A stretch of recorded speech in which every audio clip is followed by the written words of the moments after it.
Ladies and gentlemen, this is the 2015 Kia Sedona, but whatever you do, don't call it a minivan. Kia says it's an MPV, a multi-purpose vehicle. And when I go on these press trips, the manufacturer provides us with a lot of information before we drive it. We like to call this segment almost everything you ever wanted to know about the Kia MPV. And that is coming up next on the Fast Lane Car.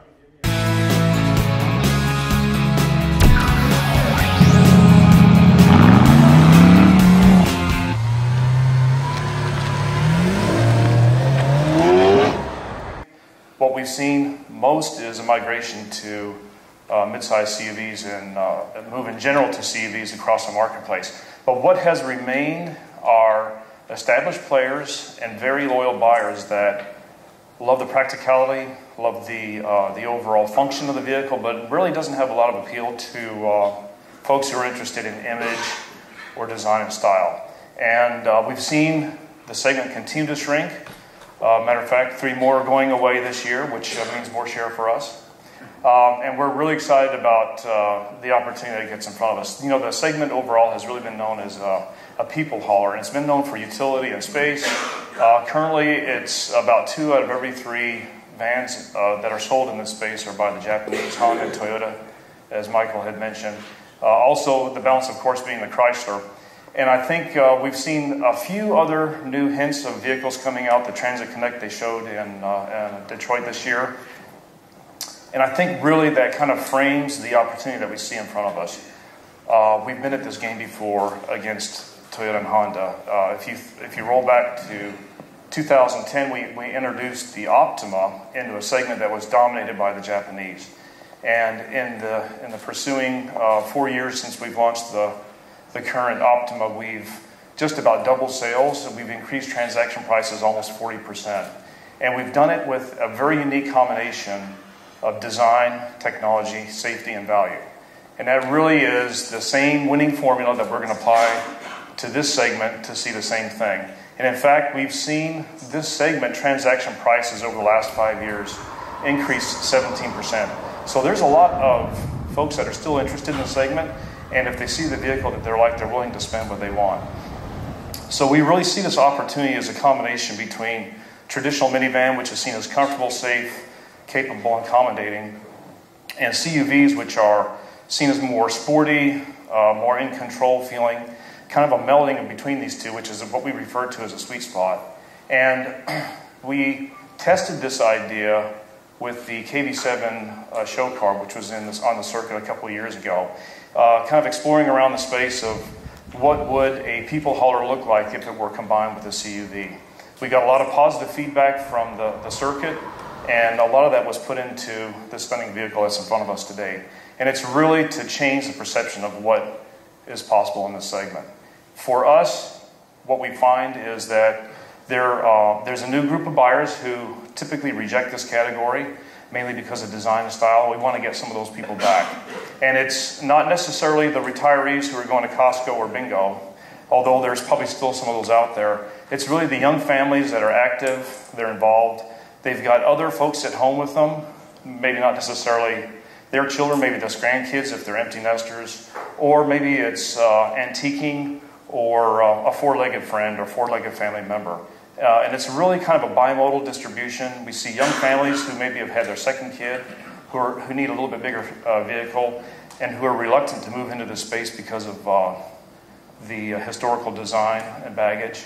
And then also, of course, the empty nesters, as I mentioned earlier, who love the category and are interested in looking for something new.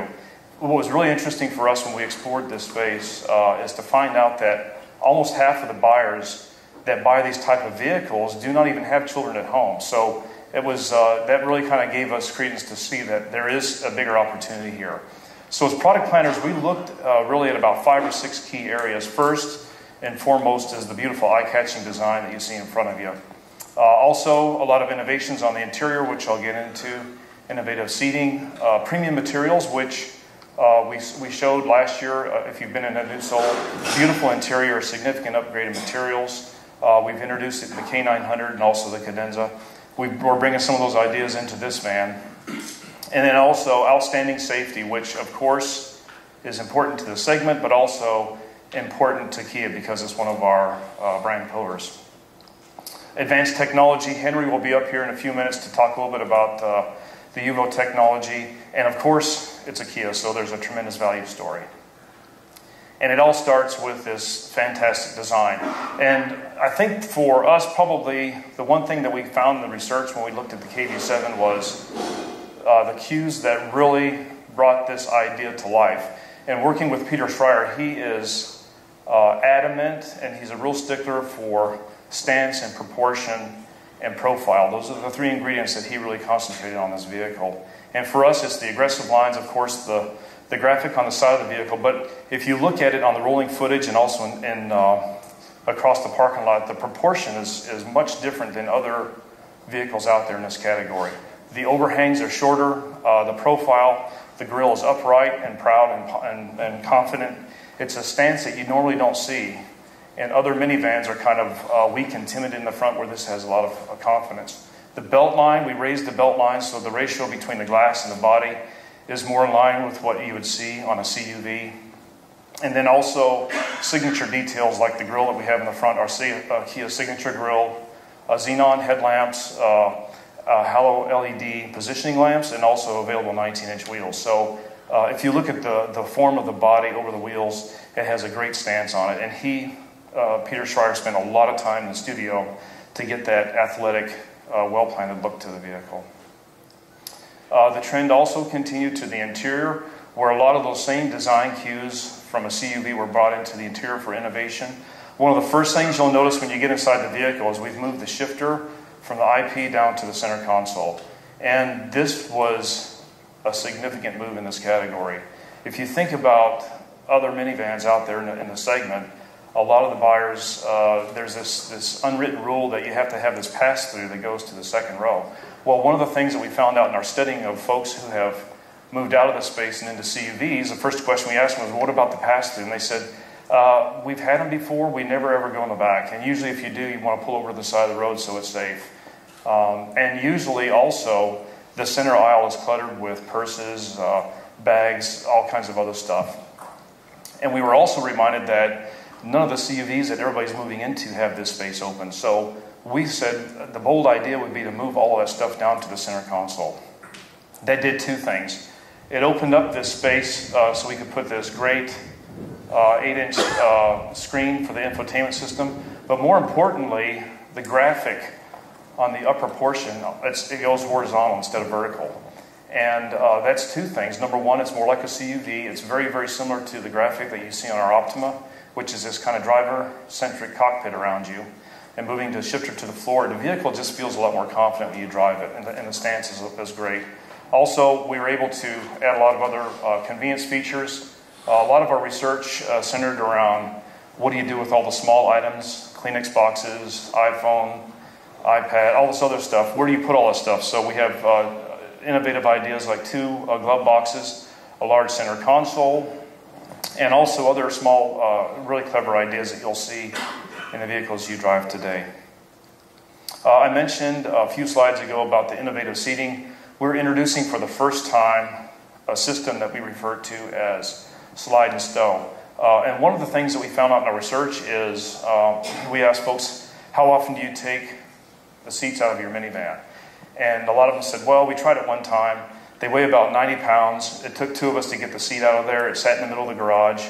And then it took us another hour and a half to get the thing back in and bias down. So we just put the seats down and work around it. It's basically what we heard. So we thought to ourselves, that's a great opportunity to innovate in this space. So we worked with our suppliers to come up with this really, really clever idea. And here you can see the seat in its normal position.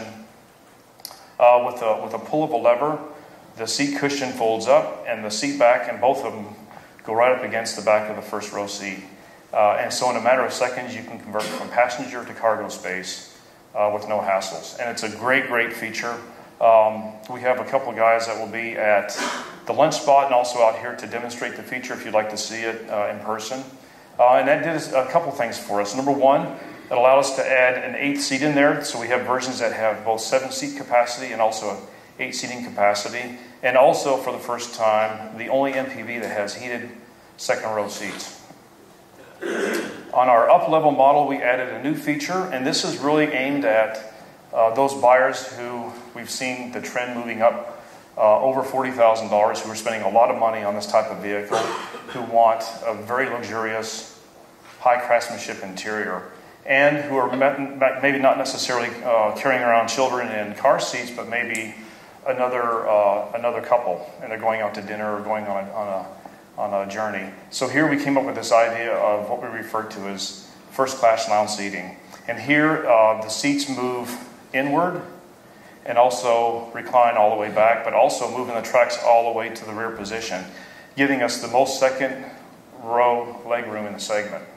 We've also added a couple of other new features, a footrest that moves up from underneath the seat, so you can have almost like an ottoman in front of you, headrests that articulate both up and forward, but also will pull around the heads, very similar to what you would see in a business class seat across the Pacific. Also, we incorporated this with premium Napa leather. This is one of the best leathers we could find.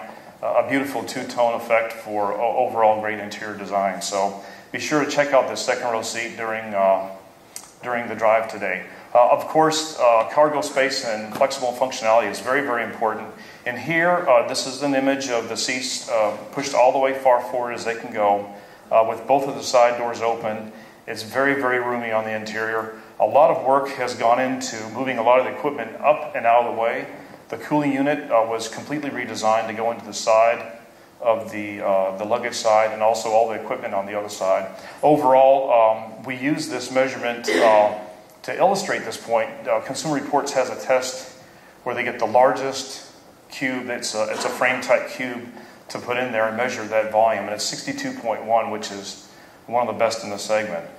Using the standard SAE methodology, it's about 142 cubic feet. And this next slide shows a couple of the other features that we've added, which is the innovative storage capacity. Here we have a smart power lift gate. If you have the key fob in your pocket and you stand behind the vehicle for a couple seconds, the vehicle senses it and the door automatically in the rear opens up. And this for us was an innovation one of our engineers came up with after watching a lot of folks come out of Home Depot or the grocery stores loaded with luggage and behind one of the vehicles, moving their foot back and forth, trying to get the door open. So I think this for us was a great alternative to doing the valet in the parking lot. Also, a 60-40 split in-floor third row seating. And from a powertrain standpoint, if you've driven our Cadenza and the Sorento, it's the same engine. It's a 3.3 GDI. It's a Lambda series. It replaces the outgoing 3.5 engine with multi-port injection. So a little bit smaller in displacement, but because of the direct injection and the higher compression ratio, we were able to get actually more horsepower and more torque out of it. 276 horsepower and 248 pound-feet of torque. And for this application in this vehicle, we've added a third stage to the induction system. So it's a variable induction system that normally has two stages. We've added a third one for a little bit more mid-range torque, which is important in this category. And then also made it to our own in-house 6-speed automatic transmission. Because we moved the shifter down between the two, we were able to put in a sport mode feature, which is unique for this category. So you're able to do a lot more manual shifting in hilly conditions. And then also, of course, the biggest benefit that you'll feel today in the ride and drive is a really tough, really rugged and stiff foundation. A lot of work went into accommodating all of the new safety standards which are now coming to market, the small offset, the side impact. And because it was a brand new design from the ground up, our engineers were able to incorporate all of this from the very, very beginning. And using the latest modeling techniques, they were able to optimize the design around some of these, which is a challenging assignment given the overall proportion of this type of vehicle, which has that small front overhang. The overall improvement is body strength and stiffness, which you'll feel today. About a 76% overall percent of high strength and also ultra high strength steel went into the design. And a lot of work went into managing the energy flow during an impact event through the vehicle. And in fact, one of the big payoffs for us was during the testing about a 36% improvement in torsional rigidity over the Honda Odyssey, which up until this point was the best in class. And here's a few examples some of the innovative ways that the engineers were able to incorporate to achieve these fantastic results. The first is a trend in the industry of using a lot more structural body adhesives, which has been a big payoff for us. Also, a couple of neat ideas. They have these ultra-high strength pipes that run through both of the front side members in the lower portion of the cowl and the upper portion of the cowl, and also the same pipes in the A-pillar.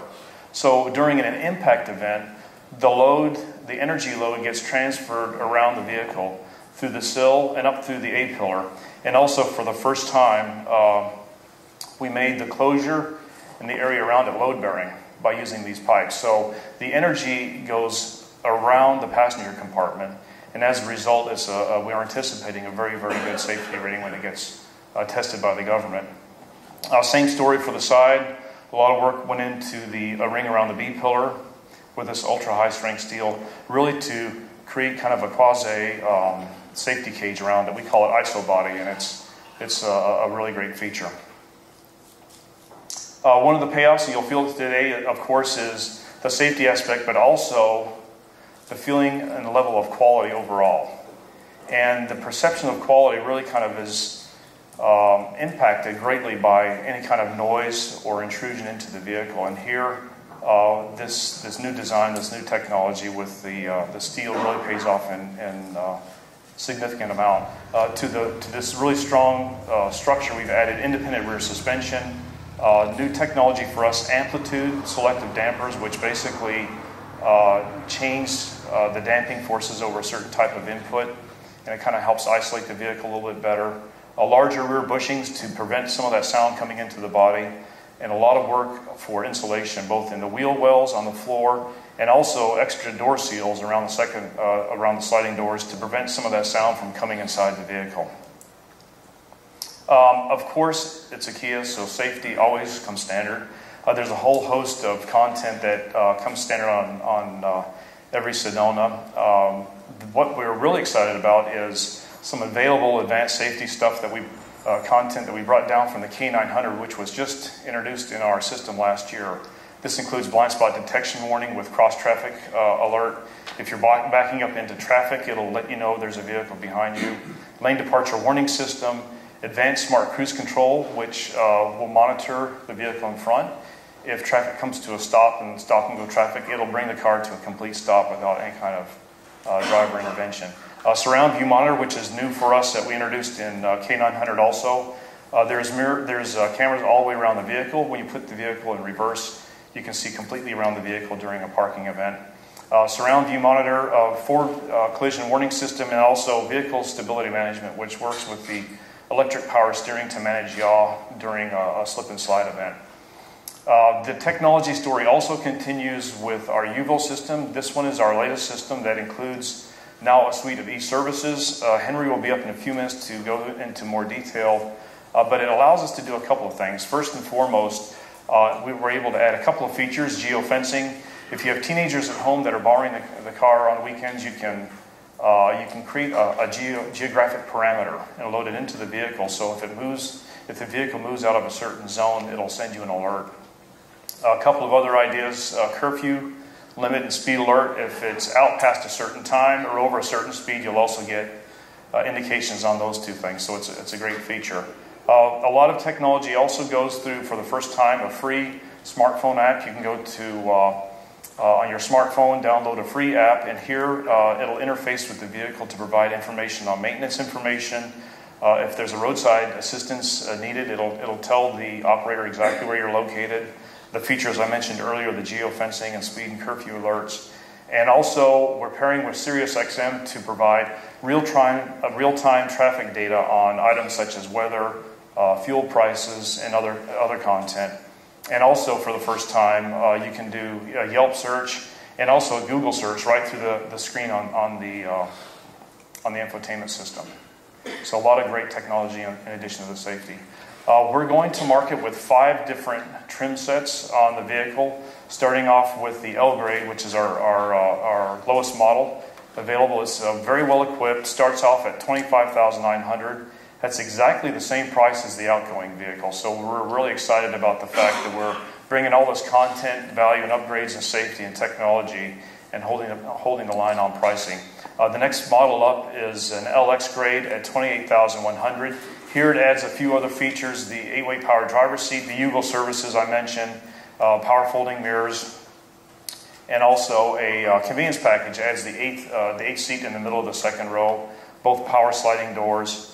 And then also we have a third grade, which is the EX at $32,100.